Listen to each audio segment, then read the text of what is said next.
राष्ट्र सर्वप्रथम राष्ट्र सर्वप्रथम राष्ट्र सर्वप्रथम राष्ट्र सर्वप्रथम राष्ट्र सर्वप्रथम की बात कार्यक्रम में आप सभी राष्ट्रवासियों का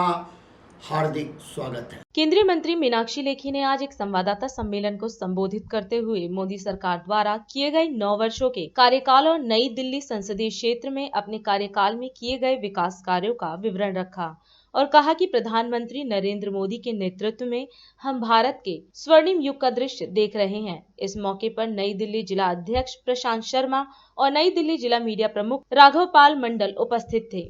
आप सबको पता है कि हम एक तरफ आजादी का अमृत महोत्सव मना रहे हैं और दूसरी तरफ केंद्र में प्रधानमंत्री जी द्वारा लेड मोदी गवर्नमेंट जो है उसने अपने 9 साल का कार्यकाल पूरा किया है। तो इसी संदर्भ में इसी बैकग्राउंड के साथ मैं आज अपना पक्ष आपके बीच रखना चाहती हूँ। 91 से लेकर 2014 तक की अगर हम कहानी पढ़े तो 2014 तक भी भारत की अर्थव्यवस्था जो है सब सहारन अफ्रीका से नीचे थी और 2015 पहली बार ऐसा हुआ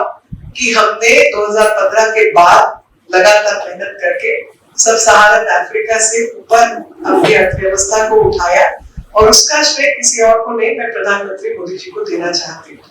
आपको याद है, मुझे याद है, हम सबको याद है कि हम लोग फ्रेजाइल 5 इकोनॉमीज में पहुंच चुके थे। जो आज हालत हमारे पड़ोसी देश की है वो हालत हमारे देश की भी थी और 70 साल की आजादी के बाद भारत में गरीबी हटाओ के नारे लगते थे,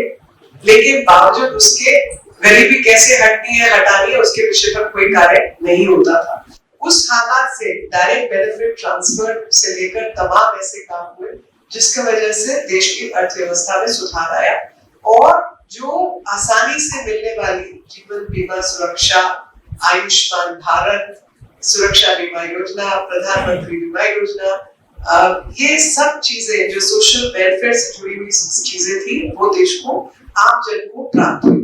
लेकिन मुझे प्रसन्नता है कि हम सब लोग प्रधानमंत्री जी के नेतृत्व में उस बदलाव का हिस्सा है जिसने महिलाओं की समस्या को सही मायने में समझा, सोचा और उस पर कार्यरत रहे। और उसकी सबसे बड़ी जो उदाहरण मिलता है वो उदाहरण मिलता है कि 70 साल की आजादी के बाद तक अगर महिलाओं को शौचालय भी हम नहीं दे पाए तो फिर आजादी तो बेईमानी है। और ऐसे में 12-13 करोड़ शौचालय अगर देश में बनाए और जिस इज्जत और इज्जत घर की हम लोग बात करते हैं उसमें कितना बड़ा सहारा मिला वो आप सब जानते हैं। कई बार लोगों को शायद ऐसा लगता होगा कि क्या शौचालय बना दिया तो क्या करें, कोई बड़ा काम नहीं किया, लेकिन मैं ये मानती हूँ कि आम जन, आम नागरिक, आम महिला और अंतिम पंक्ति में खड़ा अंतिम व्यक्ति अगर कोई है तो वो महिला है और उस महिला के लिए अगर शौचालय बनाने का काम, 82 करोड़ लोगों को राशन पहुंचाने का काम, फ्री वैक्सीन का काम,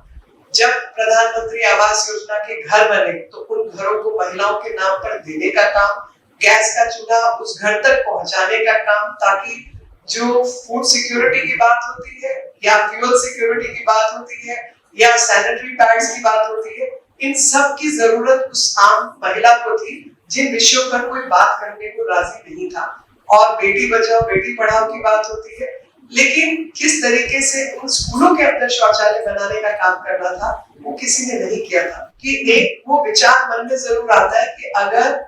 देश की जनता ने हमें सरकार में रहने का मौका दिया, प्रधानमंत्री जी को प्रधानमंत्री बनाया,